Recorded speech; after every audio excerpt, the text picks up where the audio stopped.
Une bonne respiration, ça fait du bien. Parce que avec ce que je viens de lire là maintenant, euh, c'est vraiment un tournant. En tout cas pour moi, en ce qui me concerne. Là, j'ai vraiment bien compris que le modèle politique tel qu'il fonctionne maintenant, euh, il doit évoluer. Il a eu son temps. Le modèle politique tel qu'on le connaît actuellement, il est quelque part basé sur depuis plus de 200, 300 ans. Okay, les politiciens, les politiciens, je ne parle pas d'hommes politiques, les politiciens euh, qui au tout début vraiment faisaient ça avec les meilleures intentions probablement, euh, et même si beaucoup d'entre eux maintenant le font aussi avec vraiment la bonne volonté, euh, mais le modèle doit évoluer. On doit se tourner vers un modèle qui est beaucoup plus proche de la réalité des gens, qui est beaucoup plus proche du concret. Et dans le modèle tel que je peux le concevoir, qu'on peut envisager, c'est de créer un modèle où c'est vraiment les gens qui prennent leur vie en main, s'ils le souhaitent. S'ils ne veulent pas participer, c'est leur choix. Il faut accepter ça aussi. Il y a des gens qui se sentent bien quand d'autres prennent en charge eux, ou qui ne veulent pas, ou qui n'ont pas envie, c'est leur droit. Mais pour l'instant, c'est vrai que la Belgique est une institution qui est très, très, très lourde, qui a été alourdie au fil de temps. On a chaque fois rajouté une couche, on a rajouté une couche, on a rajouté une couche sur une couche, on rajoute une petite pièce dans une autre pièce. On doit pouvoir utiliser les outils qu'on a. On a de bons outils. On a des gens formidables. Moi, tous les jours, je suis en contact avec des fonctionnaires qui sont vraiment au service de tous, franchement. Par contre, la structure dans laquelle ça fonctionne, là, ça va plus. C'est trop compliqué.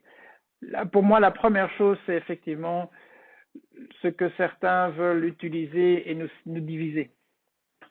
Beaucoup de politiciens veulent nous diviser parce qu'ils savent bien que quand on divise, c'est pour eux mieux régner. Ils règnent sur nous. Ils nous manipulent plus facilement. Et donc, la première chose à faire, c'est vraiment de y avoir un pays qui est uni.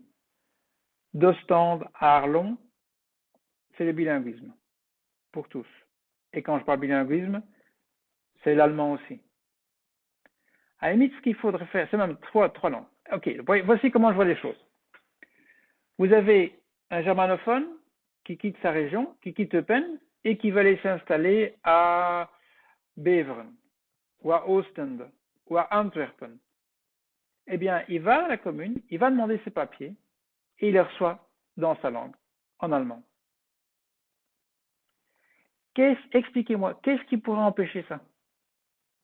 La seule chose qui empêche ça, ce sont les politiciens qui bloquent tout depuis des années pour rendre la vie des gens plus difficile.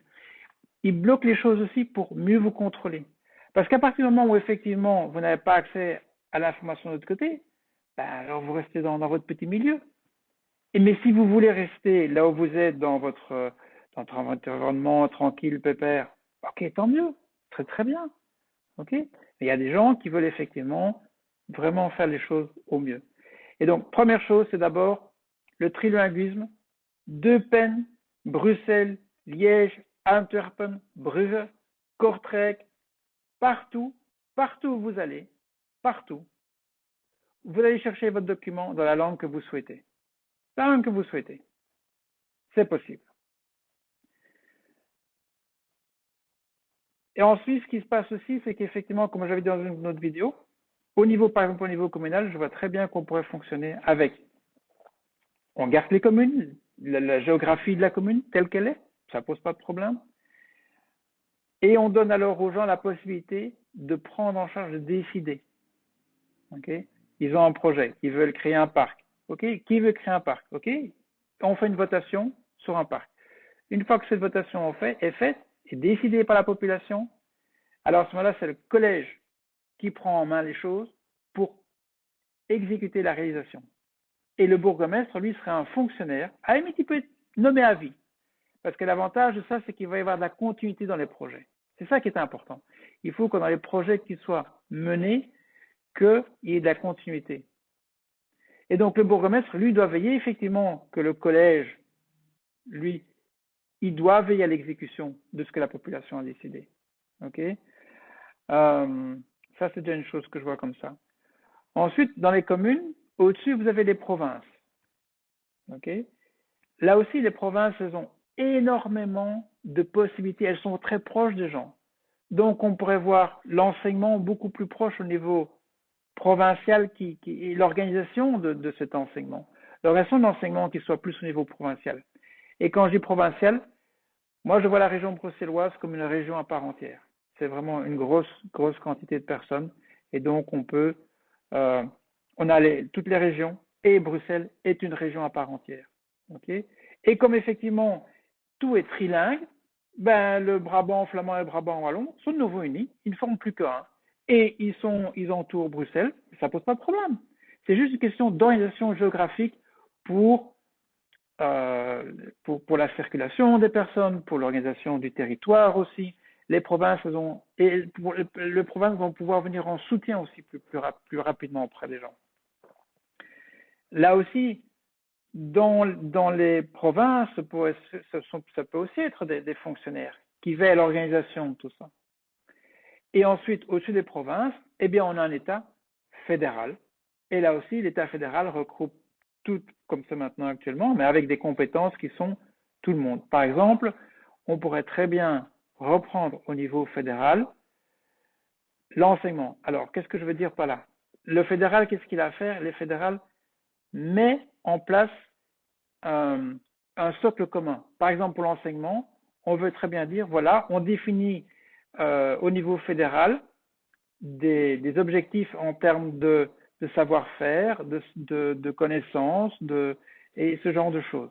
Après, les provinces peuvent s'organiser pour organiser matériellement l'organisation.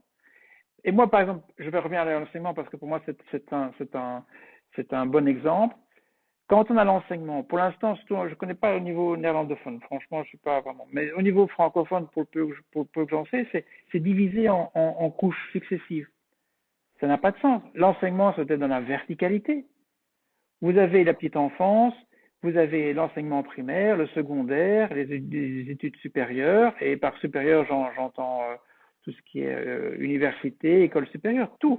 Mais il faut qu'il y ait une verticalité, de façon à ce qu'il y ait un suivi. Et je reviens toujours à l'enseignement, je reste même persuadé que l'enseignement du secondaire, et même tout, pour moi, il ne doit pas y avoir de séparation, c'est un fil conducteur.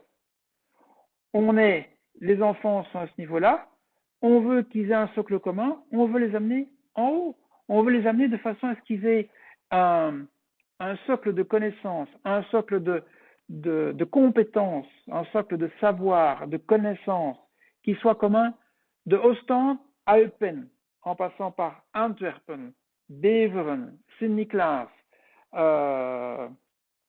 Spa, toutes ces villes, Wavre, toutes ces villes auront, toutes ces régions, tous les individus ont ce même socle. C'est ça qui est important, d'avoir le socle de départ.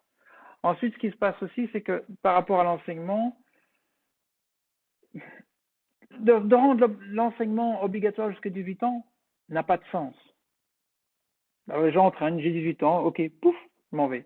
Par contre, juste changer l'objectif, de transformer l'objectif d'avoir l'obligation d'avoir un CESS ou quelque chose d'équivalent, de remplacer l'obligation d'avoir cette formation-là plutôt que par l'âge. Au moins, les gens, ça va plus se motiver. Je ne dis pas que tout le monde va y arriver, mais il va y avoir une motivation qui dit, ok, si j'ai ce papier, ok, je suis libre. Je suis plus de liberté pour mon travail. Mais celui qui dit 18 ans, bah oui, 18 ans, bon, bah, je traîne la patte et je traîne la patte. Donc, et voilà. Et oui, et autre chose aussi par rapport à l'enseignement, à partir du moment où vous avez une verticalité, moi, je reste persuadé que plutôt faire 3 plus 6, donc ça nous fait 15, on peut ramener ça en 10 ans. En 10 ans, facilement. Et je suis sans perte d'emploi pour les professeurs. Et je garantis que sans perte d'emploi, l'avantage, comment ça fonctionne? En faisant des classes plus petites, on utilise le même nombre de professeurs, mais comme les classes sont plus petites, il y aura un enseignement qui sera plus Il y aura un accompagnement qui sera fait.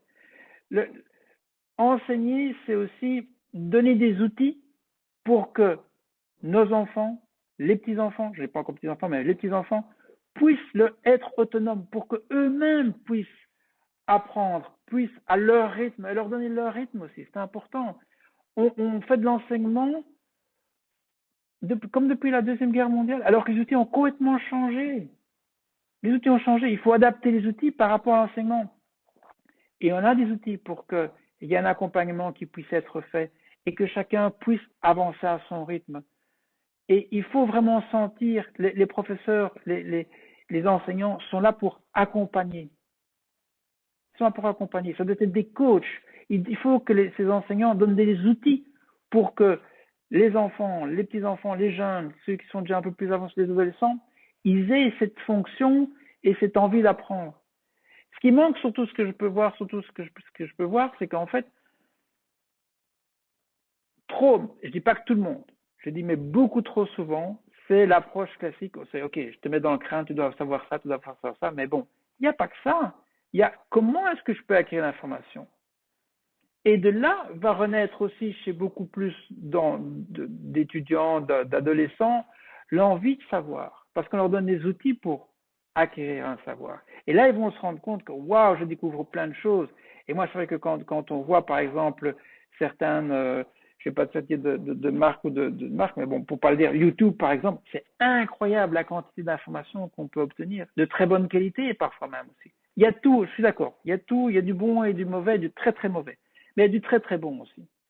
Et donc, ce sont ces outils-là qu'il faut mettre à disposition, ces outils-là, et ça va permettre alors vraiment aux enseignants d'apprendre à nos enfants d'accéder à l'autonomie du savoir, et que de part de là, que de là partent beaucoup plus loin. Et après, ils vont pouvoir partir beaucoup plus loin. Là, je le sens, je le sais, je le vois, je sais parce qu'il y a des professeurs qui ont ça en eux. Il y a des enseignants ou des écoles, des types d'enseignement qui ont ça. Et ça marche. C'est ça qui est important. Voilà. C'était pas prévu que je parle de ça, mais voilà. Donc, euh, bah, je vais m'arrêter pour le moment parce que je pense que c'est beaucoup d'idées, mais on peut utiliser les outils qu'on a, il faut juste les organiser différemment, il faut vraiment être ouvert. Euh, voilà, renseignez-vous, parlez-en. Chacun peut avoir son idée et chacun va partager. Et c'est comme ça qu'on va avancer. Ça va? Allez. Merci à vous et belle soirée.